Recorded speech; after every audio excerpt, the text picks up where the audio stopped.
All right, everyone, welcome. It is noon, so I'm going to go ahead and get started because we've got a lot of information to cover. I'm going to try to cover it at a pretty good clip while still making sure that it's digestible. So, first of all, if anyone cannot see the PowerPoint presentation, it should be shared, but just pop in the chat if you can't see it for some reason.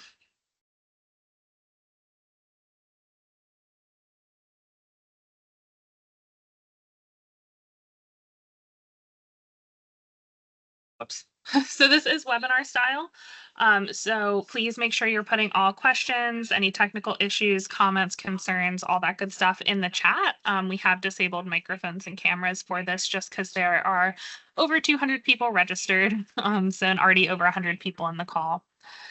We are, like I said, in the email that I sent out recording this session, we will be sending it out to participants who registered. And then participation is consent to the recording, retention and use of this webinar.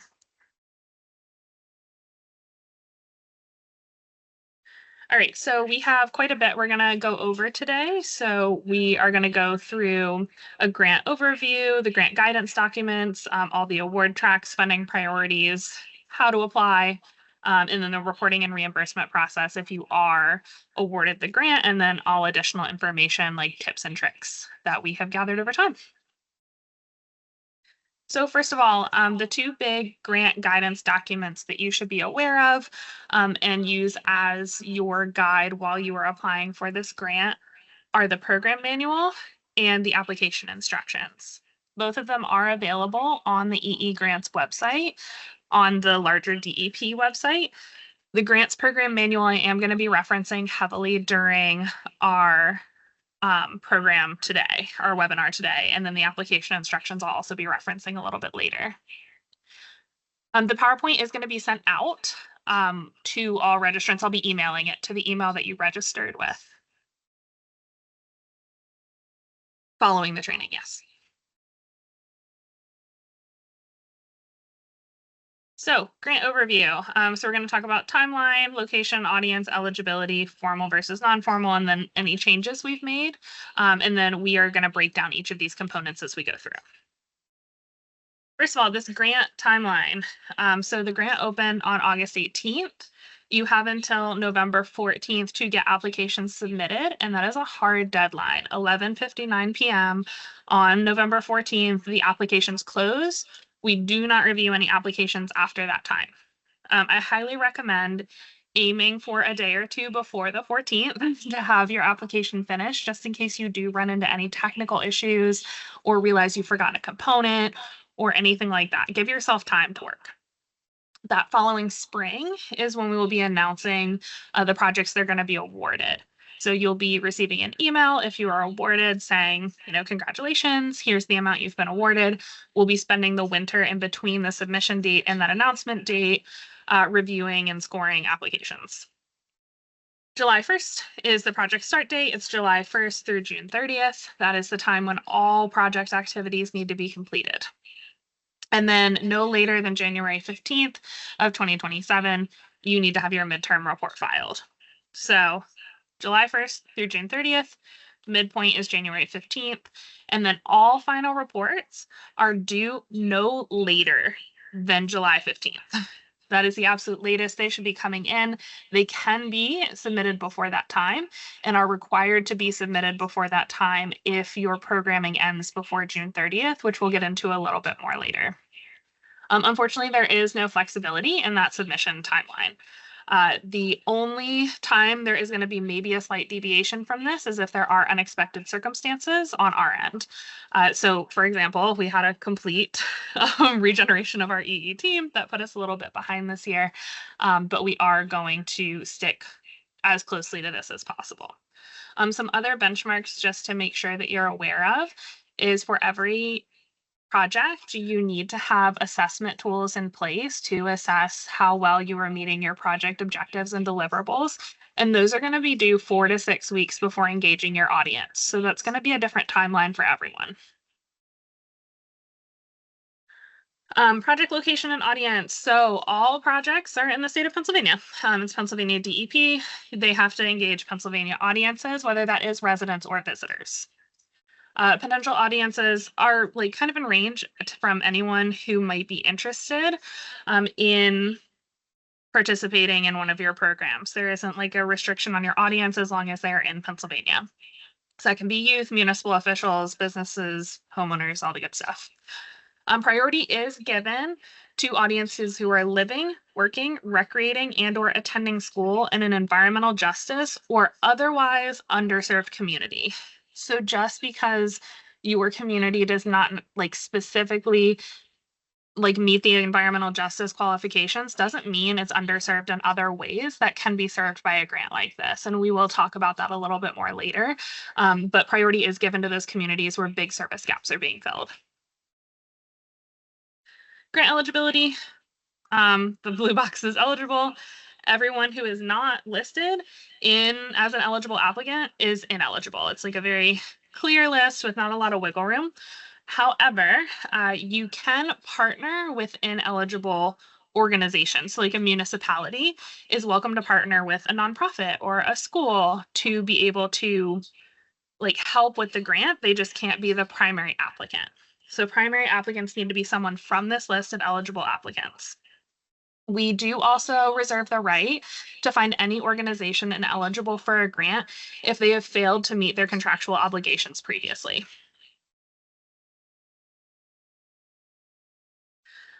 Funding will not be awarded for projects that aren't focused on environmental ed. That is what the grant is for. We don't fund research, just basic research. If you are doing research as part of an educational initiative, that's different, but we don't fund purely research projects. No beautification projects, landscaping, any sort of like capital construction, like new buildings, improvements, things like that.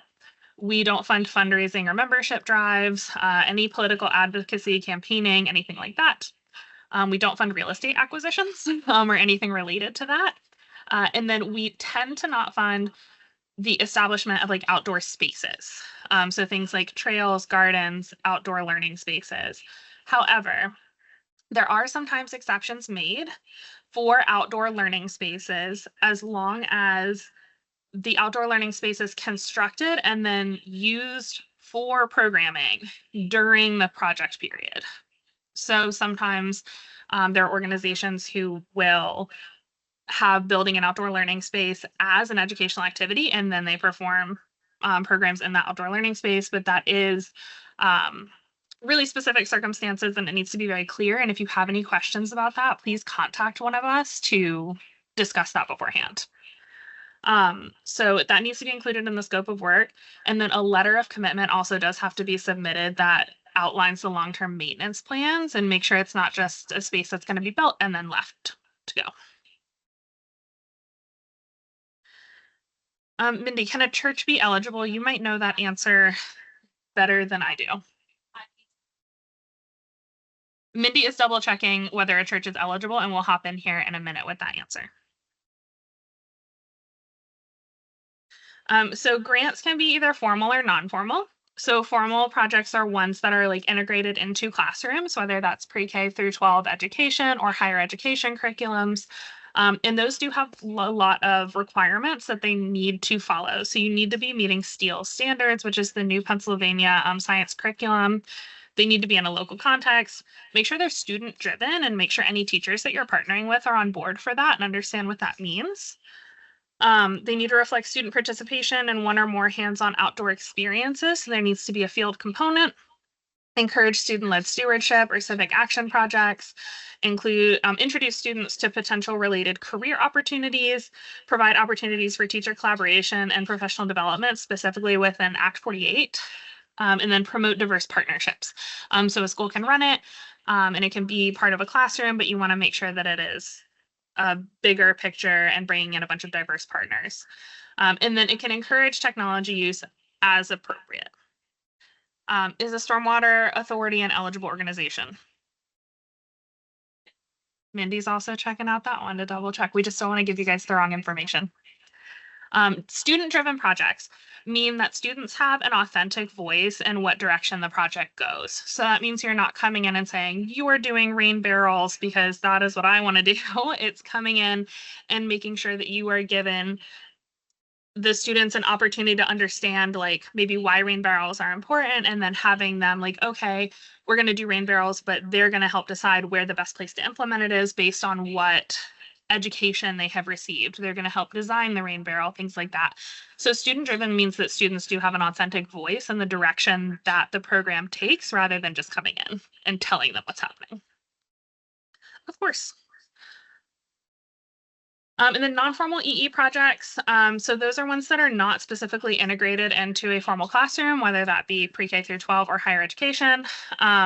They are encouraged to align with either STEEL standards or other best management practices whenever possible. So trying to make sure that you aren't just doing whatever, you have like backed up information that like supports what work you're doing. And it can reach any target audience or age group. Applying for an outdoor classroom nature trail for an elementary school is not eligible. So that can be eligible as long as programming is integrated in that space and the programming, like the outdoor space is necessary for that programming. So we don't do funding like just to build a nature trail. But if you built a nature trail and worked with a class to put in interpretive signs and identification, and that is a larger program, that is something that could be eligible. Okay, so Mindy has put an answer in the chat to eligibility. Agencies, including churches and stormwater authorities, are eligible if they're an incorporated nonprofit, education, or conservation organization or registered Pennsylvania business.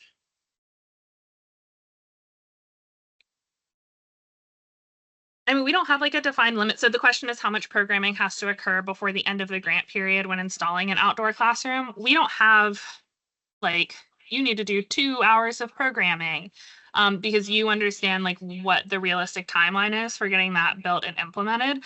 But you do need to be able to run a full program. Like if you are building an outdoor classroom at a school, the whole time can't just be building the outdoor classroom. You need to give yourself some time to run programming in that space, but we don't have a specific number of hours or anything like that that we require. Development of a food plot for our wildlife and forestry classroom curriculum.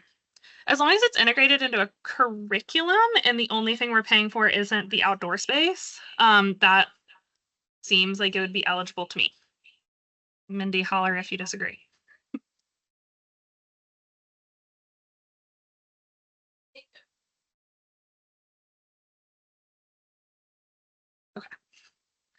Awesome. So these are the big changes to the 2026 grants. I am going to go through each of these points more in depth where it's applicable, but we also wanted to give you an overview if you are not a new applicant, if you have applied in the past. So we've reorganized the content and updated the language in the manual. We also have new priority areas that we're going to talk about. It is land and air quality to more fully align with DEP, along with the water, climate change, and environmental justice that we had previously. We've renamed and redesigned just a little bit the program tracks. We have also updated our scoring rubric to align with the manual. So as long as you follow the manual, you should score highly, but make sure you are referencing that manual all the time. We're hoping that takes out any confusion or maybe some like inequitable scores in our scoring process. We've also increased the people cost for 2 levels of the grant. We also no longer require a presentation, so you can do your project and you don't have to find a conference or anything to present it at, which we hope will make this more accessible for a lot of people. We also now allow the purchase of human-powered watercraft, so like canoes, stand-up paddleboards, kayaks, rather than just requiring them to be rented so that you can build that resource that you have for yourself. And then we no longer require a national component for the highest level of grant funding. We want it all to be Pennsylvania focused rather than focusing on a national audience. Cool. So the 3 grant program award tracks, the funding levels are the same. We've just changed the name. So the first is our seed grant that used to be called mini grants. That's for up to $5,000 for local EE projects. It requires a match in any amount. So you have to have match, but it doesn't matter how much it is, but we do encourage at least 20%. Partners are encouraged, but not required. We always think that partners add values to programs, and we always encourage y'all to connect with other organizations in your communities. And then people costs have been increased to 75% max for the total funding request. Next up, we've got our GROW grant. That is the $5,001 to $30,000 range for larger scale EE projects. So those need to be either school district wide, include multiple communities or county collaborators, or county, regional, or statewide. So you don't need to hit all of these, you need to just hit one of them. The match of 20% is required, and we are going to talk more about match in the budgeting section. So if you have any questions about that, we will get there. And partners are required of the GROW grant, and ineligible applicants can serve as project partners. And then again, people costs have been increased to 75% total. Yes, we are going to talk more about the priority areas in just a little bit. Then the impact grant is our largest. That's $30,001 up to $65,000. And that requires broad scale engagement at the county, regional, and state level. So you need to be hitting at least 60 of those Pennsylvania counties to be considered state level. A match equivalent of at least 20% is required, as well as partners are required. And we have kept people costs capped at 50% for this one. All proposals have to describe how the project's going to be marketed, designed, and implemented to hit all levels of the target audience, because that is quite a large audience. So make sure you were hitting that. And then demonstrate an outreach and engagement strategy to encourage attendance of 30% or more targeted program participants living, working, recreating, or attending school in an EJ or otherwise underserved community. And we are going to go more into EJ communities here in just a little bit. Yeah, state level is 60 counties or more. There are 67 counties in Pennsylvania. And so you need to hit 60 of them. So you need to hit the vast majority of counties.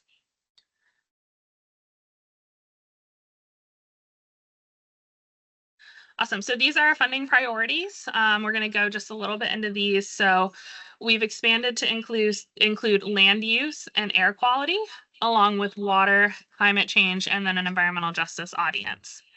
I'm not going to read all of this to you all. This is directly out of the manual, but I am going to highlight the land use and the air quality since they are the new ones. So land use, expand understanding of environmental contamination, remediation, and brownfield redevelopment. And brownfields are like old industrial sites. To make informed decisions to protect human health, leverage relationships, and effectively engage the community in acting. And then air quality is expanding understanding of air pollution, the air quality index, and potential threats to human health to identify when and what action should be taken in the event of unhealthy air quality. All projects in any of these categories can either be education or demonstration or a mix of both.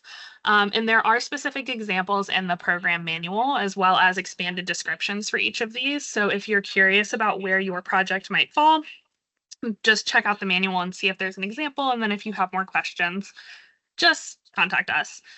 These are also fairly interconnected, right? Our water and our air quality and our land use. And we encourage you to design projects that do address more than one priority area.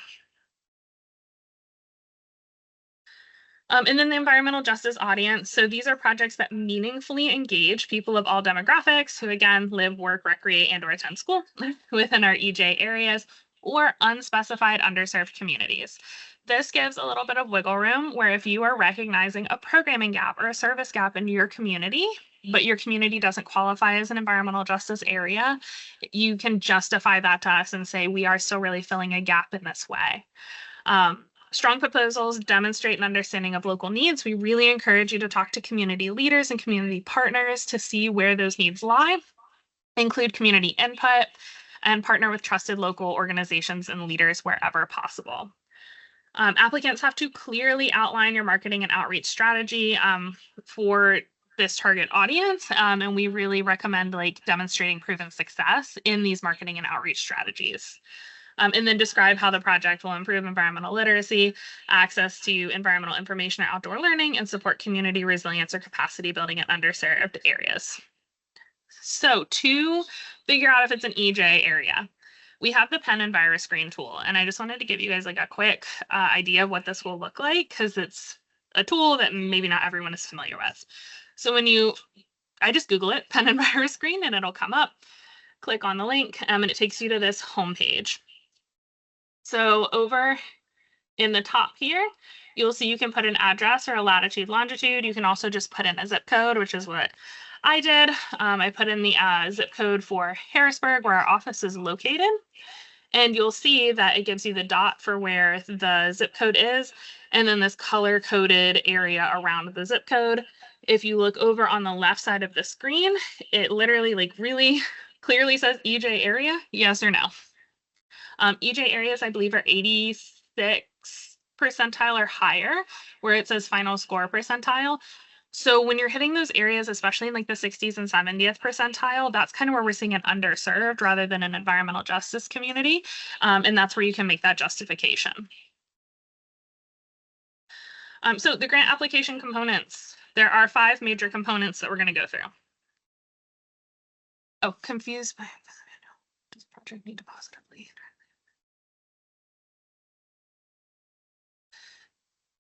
So I see a question about, does a project need to positively directly impact one of the priority areas, or can it be exclusively on EE educating our audience? The focus should be on educating your audience or on a demonstration project that aligns with one of these areas. So if you are, for example, taking a group of school children out to do water quality testing in a local creek, that is going to align with both land use and water. And then if you're doing it in an EJ area, it also aligns with EJ. So it's how are you aligning your educational programming in these content areas? Not necessarily like we are making these steps directly as a result of the project. So your project narrative has 3 major components. So you need to make sure you put the legal name of your applying organization. You can put legal name and then doing business as the name you're operating under, but make sure you include that legal name. And then the project title. Make sure it's a clear project title that demonstrates what you're actually doing. Please don't just put DEP EE grant project. It helps us differentiate what the different projects are. A very brief project summary, that's just 3 to 4 sentences. And then again, 3 to 4 sentences about the project outcomes. This is just giving us an overview of your project. The proposal itself is where you are getting into the meat of your project. So the proposal can be as long as you want it to be, as long as you were addressing all of the components. And it is what is justifying your program need and explaining the program outcomes. This is what we are reviewing to decide what grants are getting funded and what aren't. So address all components thoroughly and clearly, as if we don't know anything about you, about the project, about the community. You need to be like laying out every single thing you want us to know. I highly recommend having someone who is not involved in the project read your project proposal before you submit it to see where there are gaps. Like when you've read something 100 times, you don't always see those gaps. There is no specified format or order to the project proposal. Do what makes the most sense to you. And your objectives must be very clearly and coherently outlined and presented. Make sure you are using correct spelling and grammar. And again, only the submitted materials are what's getting reviewed. So there are, I think, like 15 different components.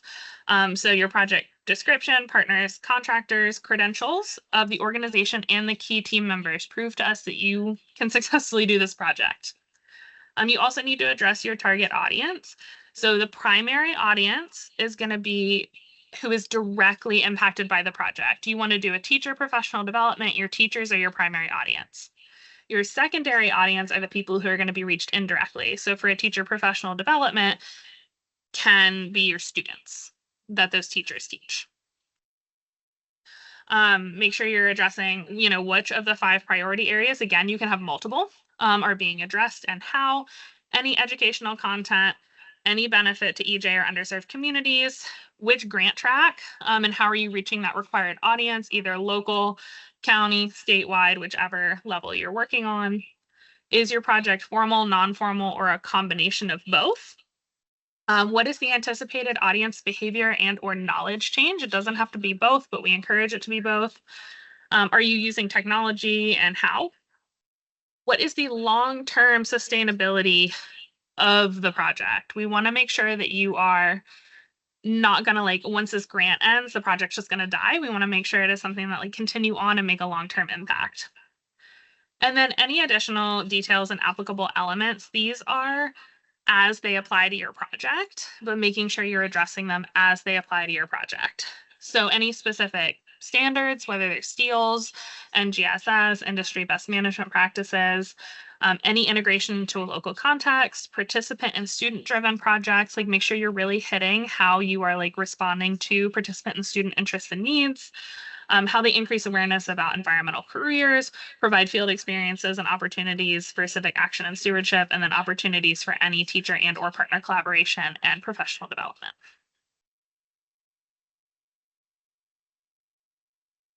Cool. So that is the project proposal. Next component is going to be the scope of work. So the scope of work is basically your work plan. It is a fillable document that you are going to fill in with the benchmarks that you are going to hit during your project. So your benchmarks are going to be all of your major work components. The target date of completion for each work component is going to be included with just the month and year. Don't tie yourself to a specific date and don't give a range of dates. So please don't put like June through August. That isn't even a legitimate date range. January through February of 2027, and don't put like January 20th, 2027. Put just like February 2027. Give yourself that wiggle room. And then each benchmark is going to be assigned an activity letter. So A, B, C, D, put them in alphabetical order in the order that you are completing them. Those activity letters are really important because those then correlate to your budget. You're going to reference back to this when you make your budget. This money is going towards this activity letter. The pen and bar screen, is there a key with definitions as to how the percentiles are measured? Yes. So as you open up all those little menu options on the left-hand panel there, it gives you all the different ways they calculate that overall percentage.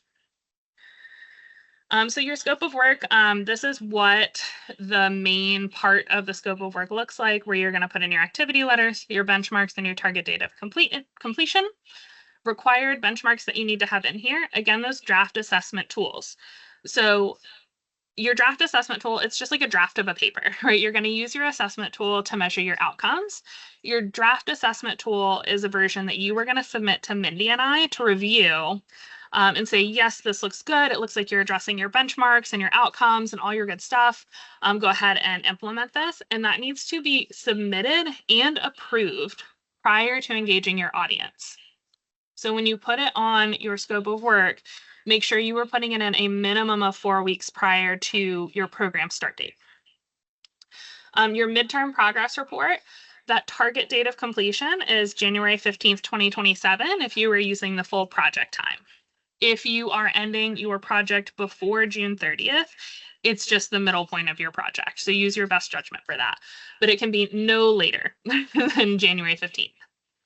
Your final report, it's 14 days after your projected date of your project conclusion, no later than July 15th. So again, you need to see when your project is ending, put your final report related to that final day of your project. And then this gets into the detailed budget sheet. I am going to go over this like briefly. There are instructions in the detailed budget sheet form that you can download off of our website. But there are 5 major categories that you are going to put your expenses into: people, travel, resources, other, and then your budget match.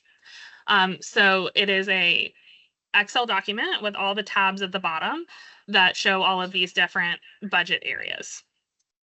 And then every budget area is going to align with a scope of work activity letter. That's why it's so important to be really clear about what your scope of work is. So people costs, make sure you are referencing the manual for how to input people costs. Please do not put names. Like you wouldn't put and self X number of hours at X rate. You're going to put environmental education regional coordinator, X number of hours at X rate, to make sure that if you have any staff turnover, you are covering for that. And then also to just like give yourself a little bit of flexibility. So this can be any wages and benefits, private consultants, stipends for teachers, the substitute teacher pay. So like this entire list of everything that's eligible is in the manual. So next is our travel. So you can do mileage at the current GSA mileage rate. And then this is where you're allowed to put in flat fees. This is the only place in the detailed budget you should be putting in a flat fee. That is transportation costs, where you rent a van, a half day is $300. And so you just put in one half day, $300. Any parking and any lodging, as well as it relates to the project. Again, make sure you are referencing the manual for more information about exactly how to input that. Resource costs. So resource costs are any educational resources that you were using. So books, library research stuff, test kits, field guides, any supplies you need. So like native plants, your building material, any signage, any nets, equipment and technology, such as binoculars, lab equipment, and weather stations. And the most you can use is 30% of your overall budget for program specific technology or software. So that is going to be like computers, iPads, ArcGIS, things like that. And for any technology, you need to explain how it is going to be stored and used and tracked, both during and after the grant period. Please be aware of the difference between resource costs and other. We're going to go over other next. But again, the manual has a list of what's a resource cost, as well as the detailed budget sheet has those instructions in it. And if you are filling out your budget and you like hit a maximum, you can't edit the document itself. So if you need more lines for resource costs, just contact us. Don't just pop it into other. Let us know and we'll edit the sheet for you. So other costs are anything that does not fit into people, travel, or resources. So that's like phone charges, photocopying, printing, facility rentals, boat, kayak, canoe, and paddleboard rentals. I would put purchases maybe into resources, but we can go in either one. Any advertising, marketing, supplemental event insurance, things like that. Like really something that doesn't fall into one of those other categories.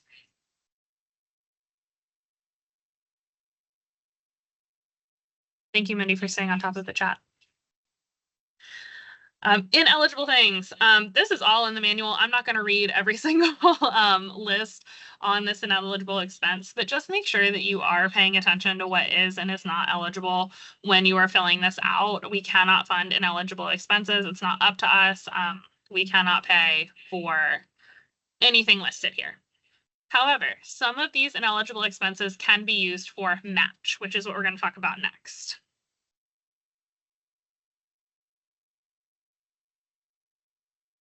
Are courses for professional development allowable? Courses for staff to take either in person or online?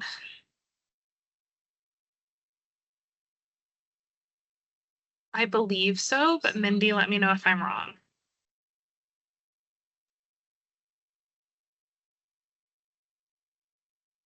Thank you. So budget match can be either cash or in kind. So for anyone who has never written a grant before and isn't familiar, budget match is what you or your partner organizations are providing to offset the total cost of the grant. So we won't pay for 100% of a program. You have to be providing some portion of the overall budget. So cash match is like literally I'm giving you this money. In kind is like I am letting you use a rental space, and normally we charge $500 and we're giving it to you for free, so it's an in-kind match of $500. It's anything that's like not literal hard cash money. Every single match needs a letter of commitment. I am going to go into more detail about what letters of commitment need to look like, but you need a letter of commitment for every line item of budget match, including from your own organization. This is different from other grants. So if I were part of a nonprofit and one of our budget matches my time, my executive director needs to write a letter of commitment saying, yes, I approve the use of this time. So letter of commitment needs to match to all budget match. If there's not a letter of commitment, it's considered ineligible for match, and we deduct that amount of money from the total match you're providing. All grant levels have to have some level of match. The seed can be any amount. The grow and the impact are minimum 20% of your overall budget total needs to be matched.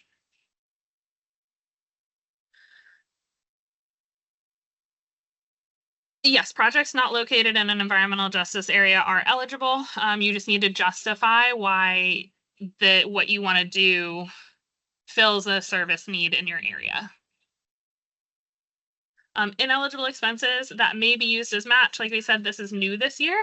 So promotional items, so anything with your logo on it, any clothing, gifts, and incentives, food and beverages. We won't pay for it, but you can use it as match. And then any award items, such as certificates, plaques, or prizes. So they cannot be used as like a budget item, but they can be used for match. In your detailed budget sheet, there is a little tabby that says grand total, and it automatically calculates for you what you were asking for and what your match is, and it automatically calculates the percentage. So make sure you're referencing that. You don't have to like sit and do math the whole time. So just make sure you're looking at your grand total as you're going through to make sure you are hitting those percentage requirements. So letters of commitment for that match. So there is a difference between a letter of commitment and a letter of support. Both can be submitted with your application. A letter of support is a signed letter from a partner organization expressing support for the project, but no financial commitment. It's just saying this looks really good. We support what they're doing, all the good stuff. A letter of commitment is a signed letter from anyone providing match. So a letter of commitment commits financially to the project. A letter of support is just saying we support what's going on here. You are required to have letters of commitment for every bit of budget match. You are not required to have letters of support, but we like them. They're nice. All letters of commitment have to really clearly reference the name of the organization applying for the grant and the proposed project title. So make sure you have that title locked in before people start writing letters of commitment. They have to specify the type of match and the monetary value of that match, and then describe the task to be performed or the items provided. Okay, and you don't need to do a different letter of commitment for every single item. You just need to do it for every organization. So I don't need a letter of commitment for like 4 letters of commitment from the same partner. You can have 1 letter of commitment from the partner that outlines everything in 1 letter of commitment. It only include what that organization is providing for match. So if my organization is providing an auditorium and the rate is $500, that's all I'm putting in the letter of commitment is my organization is providing this at this cost. I don't muddle it with like other numbers and other parts of your budget. Be very clear and concise in these letters of commitment. All of these forms, the grant manual, the application instructions, all that are on our website.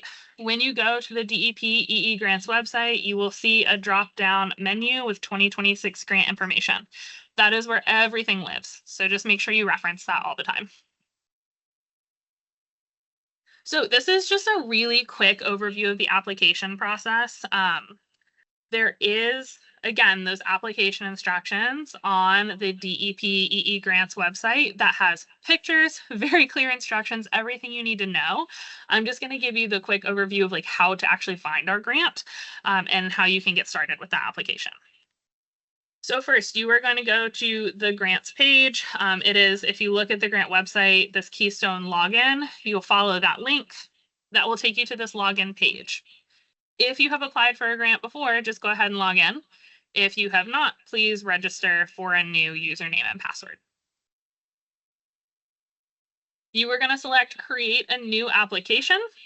You're going to select a unique project name. Again, please just don't put in DEP Environmental Education Project. Give us a good name. And then you are going to hit create a new application right there. So that's going to pull up this page where you're going to search for the grant itself. So up at the top under agencies, you're going to check DEP. You're going to, under the next section, check other government or nonprofit. And then you're just going to hit search. Those are the only things you need to fill in, and then you hit search. And then it'll show up Environmental Education Grants Program, and then you'll hit apply up at the top, and you'll go ahead and begin your application. And like I said, in those application instructions that are on the website, it has pictures just like this, arrows, boxes, all the good stuff that will show you exactly what to do. So reporting and reimbursement project. Oh yeah, Mindy, no grant points are given to catchy titles. They just make programming promotion more effective, and they make it easier for us. If we have 16 DEP EE grant in our system, it's really hard for us to differentiate as well. Tell us what you're doing. We like it. So the reporting and reimbursement process. This is only applicable if you are awarded a grant, but we do want to provide just a brief overview of this process so you understand what you need to be tracking and paying attention to the whole time. So this is a reimbursement grant. So we do not provide funds upfront except for in exceptional circumstances, which I'll talk about in a minute. You get reimbursed as you provide reports. So to receive a reimbursement, you need to submit your midterm or your final report along with a request for reimbursement to the RA account. So that account is monitored by both Mindy and I. All reporting and reimbursement requests need to be submitted as one email to this account. It's very, very hard for us to manage if we have 4 different people sending us different components of the report and the invoicing and all of that, like one email. So the midterm report, you can submit a report and a request for reimbursement. You can get a midterm reimbursement from us. If you don't need it, you don't have to submit it. And then the final report within 14 business days of the conclusion, again, the report and the final request for reimbursement. Once that is distributed, we'll liquidate the rest of the account if anything is left over. So advance payments. Seed grants are the only grantees that are potentially eligible for advance payments if you can reasonably substantiate an unusual financial circumstance. So you need to have justification and proof of that justification to qualify for an advance payment, and again, only for seed grants. When you are doing your reporting and reimbursement, you are required to submit your progress report, an invoice, the DEP invoice, and then the reimbursement request form. All of these documents are on the website. Make sure you are using the documents provided. Please do not provide an invoice from your organization. Use our invoice to submit because we have to keep that tracking. All forms have to be submitted together in one email with a grant ID in the subject line. So once you are awarded a grant, you are assigned a C99 number. You need to put that in the subject line of every email you send about your grant so that we can track which grants, especially if you have turnover in staff, changes in who your point of contact is. That allows us to make sure all of your communications are being tracked together. And that just makes life easier for everyone and make sure you don't have any delays in your money being sent to you. You can send photos and larger files separately, like Mindy put in the chat. If you're giving us a final report, please send us photos. We love photos, but we understand that sometimes they can't be sent together. But please make sure that your report, your invoice, and your request for or your reimbursement requests are all together. When you fill out the forms too, this is for the application and for the reporting. Please fill out forms thoroughly and completely. Please do not just put complete or met or not applicable. Like we put these line items in for a reason. Please make sure you are filling them out. If you have any questions, like we're here. That's our entire job is to support you. So please just reach out if you have any questions. All right, additional information. We've got a couple little just extras to add on, and then I'll make sure we don't have any additional questions. So first, multiple applications. Yes, you may submit multiple applications for your organization.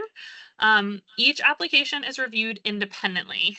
So we really recommend against submitting funding for one project in multiple applications. And we really recommend against tying your funding together. You should submit one application per project, but you can submit multiple applications. We will not consider one application when judging another. They are completely independent. And there is no guarantee that all applications from a single organization are going to be awarded. So you might get awarded for one and not the other. Yeah, and like Mindy said in the chat, you can apply across all grant tiers. You could do a seed, a grow, and an impact. That's fine with us. If you need to make any changes to your grant, please talk to us. So there are 2 types of revisions.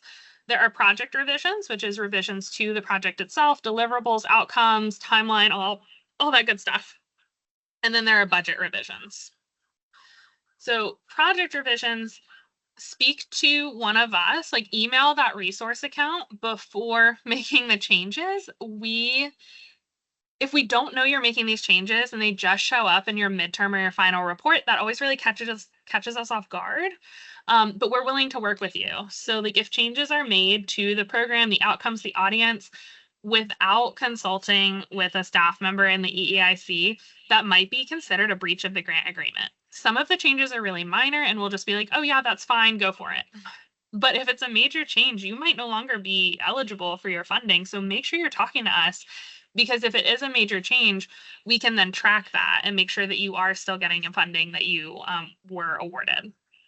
Written revisions might be required just depending on the extent of changes. And then budget revisions, there is a formal budget revision process. So please contact the RA account and we can send you those documents. They aren't just available on the website because it does require a discussion with us to make revisions to your budget. And then we can send you the correct forms. If you submit a reimbursement request with a revision to your budget without the proper paperwork, we cannot provide that funding. So please make sure you are following the proper steps to get your funding. We want to give you money.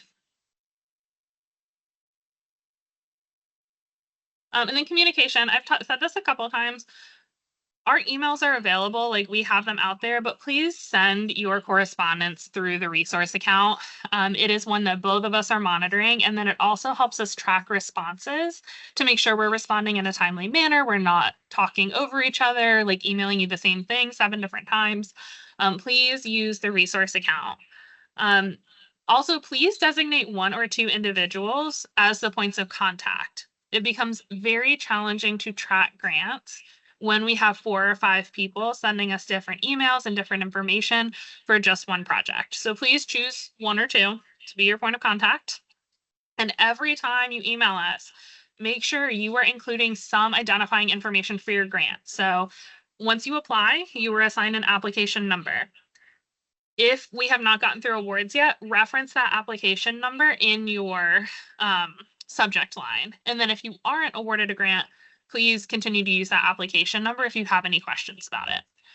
Once you are awarded a grant, you will be assigned a C99 number. They all start with C99000 and then a 4-digit code. Please use that grant agreement ID when you're emailing the resource account so that we can really quickly just connect you. Tips and tricks. So again, the only information considered when evaluating grants is the information that is provided in the grant application. So make sure you are thorough, make sure you are clear, make sure you are telling us everything like you have never talked to us before a day in your life, even if you meet with us ahead of time. We are happy to meet with anyone interested in applying for the grant and talk through any questions you have, but please do not just assume we know stuff when you put in your project proposal, because we are not the only ones reviewing grants. So you need to put it together in a way like we have never heard of your organization. We don't know what work you do.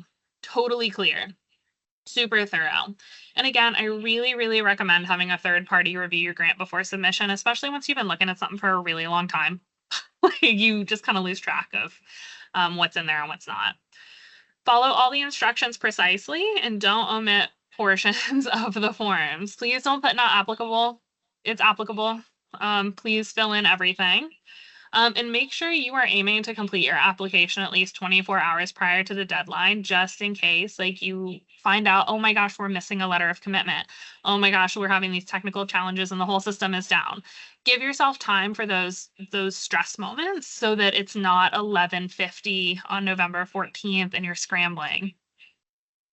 And then make sure, again, you're proofing the final application for all spelling and grammar, and ensure all required elements are included. And if you have any questions about those required elements, first reference the manual, and then follow up with us if it's still not clear to you.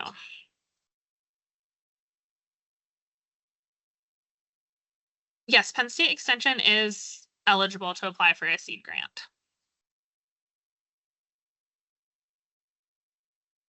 All right. That was so much information that I provided pretty quickly. So does anyone have any questions that were not answered during the webinar that I can answer right now?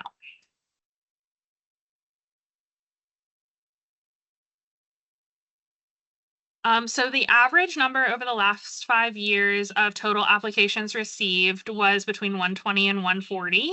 And then how many we award is completely based on how much funding we get. So our funding for the grants is 5% of all fees and fines that are issued by DEP, and that number is super variable. This year we have $1.2 million to give out in grants. And again, that number depends on how many seed versus impact versus grow grants that we get. I would say on average, 30 to 40 awardees. Mindy, tell me if I can't estimate. But this year we do expect to have a much more competitive grant year. There have been significant changes in available funding. This is the largest number of people we've had on a webinar in quite some time. So make sure you have really strong applications. We anticipate it being a competitive year.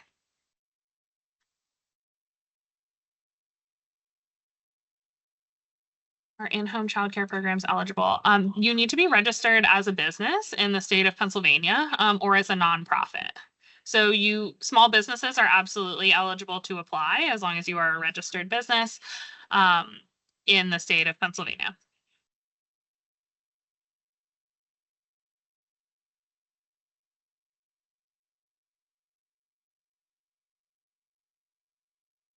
Sorry, a ton of questions just came in at once. Would an organization that has a physical address in New York but operates in New York and Pennsylvania be eligible? All work under the grant would be done in Pennsylvania. Mindy, do you know? That seems like a unique situation. I asked specifically for time to research that, and if they would just please reach out to me and we'll discuss that, because I don't know of any out-of-state grantees. However, the matter that the work would be done in Pennsylvania is intriguing, so I'd like to look into it.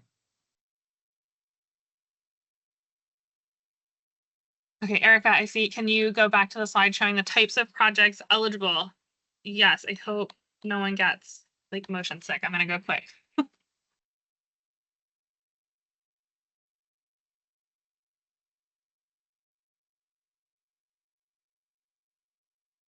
Eligible applicants or the funding areas?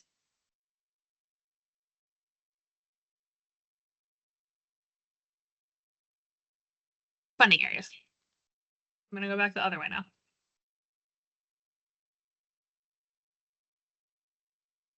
I think I saw earlier in the presentation needing a maintenance agreement for any outdoor learning spaces created. Is there a template on your website that we can use? We do not have a template for that type of agreement.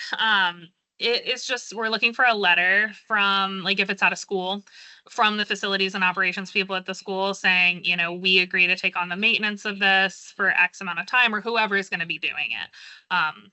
So we just need like basically a letter of commitment saying we plan to take on the maintenance of this project and dedicate our funding and our resources to maintaining it.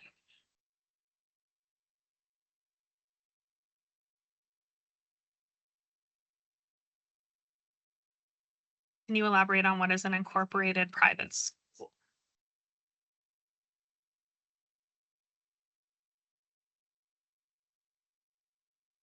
Mindy, do you have a better definition of incorporated private school? I'm from Virginia. I'm brand new to the school system. That is language that is just in there. So no, I would need to take time to research that. I assume that as an education agency institution that you would be more aware of that than we would be. It's Department of Education language, and I would need to double check like what actually like what you need for incorporation as a private school. Yeah, because that is DOE language that we are required to include. So I'm just reading through the questions real quick.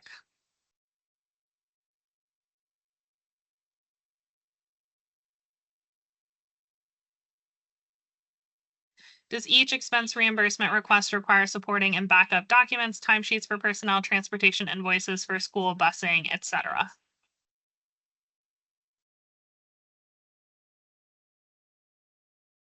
Mindy, you've been processing all the reimbursement requests. Can you speak a little bit more on exactly what needs to be included for reimbursement? Answer. So what is the question? Because I was answering in a chat. What is required for reimbursement? Yeah, does each expense reimbursement request require supporting and backup documentation such as timesheets and transportation invoices? Those things are all kept by the grantee. There is a documentation period that you could be audited. So it is required to keep those. We do not want your receipts or any of that documentation, but you need to have them on file at your agency in the case of an audit. Should we use the RA email address to request a time to talk or just call you with the number? You can do either one. The RA email it's a little bit easier because then whoever's available can set up a time with you, or you're welcome to give Mindy a call at any time, but we have like meetings throughout the day, so it's just not guaranteed that we would be available at the time you tried to call. Do match changes need to be discussed with program staff? If one partner isn't able to provide 100% of their match, but a second partner overmatches, is this okay? Please give us a heads up. We appreciate being told about that because it depends on how much the change is and what percentage of your budget it is whether it needs a form or not. So please contact us just with any changes that are happening with your budget or with your program. We are sharing the presentation. We'll be emailing out the recording of the webinar as well as the PowerPoint so that you all can review it as needed. And again, everything that I put in here is available on the website, either through the manual or the application instruction document.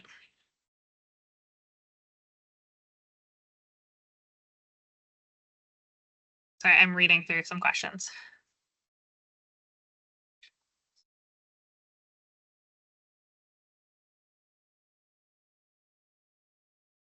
Okay, so any rough idea how much time I should anticipate spending on an application and reimbursement request, timesheet, necessary documentation for grant under 5,000?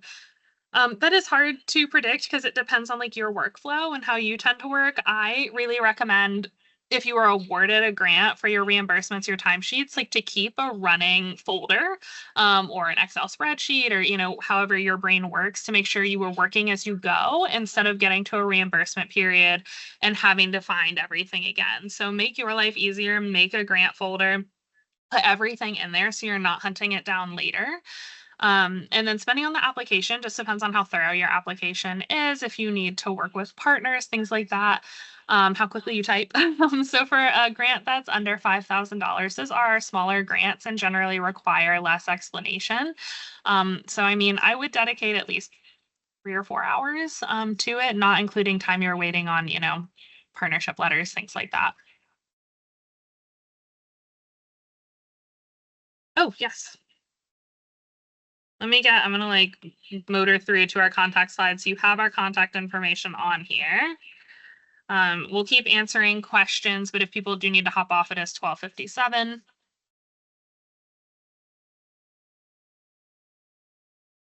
Okay, Mindy did answer in the chat the start date of the project. It is July 1st through June 30th. No expenses after June 30th will be reimbursed.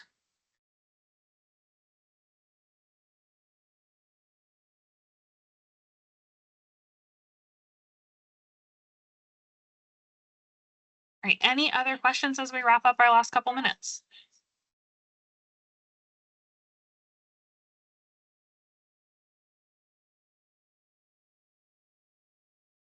We appreciate all y'all taking the time today to talk to us. Listen to this webinar, put your questions in the chat, and again, feel free to reach out with any additional questions as you go through the application process.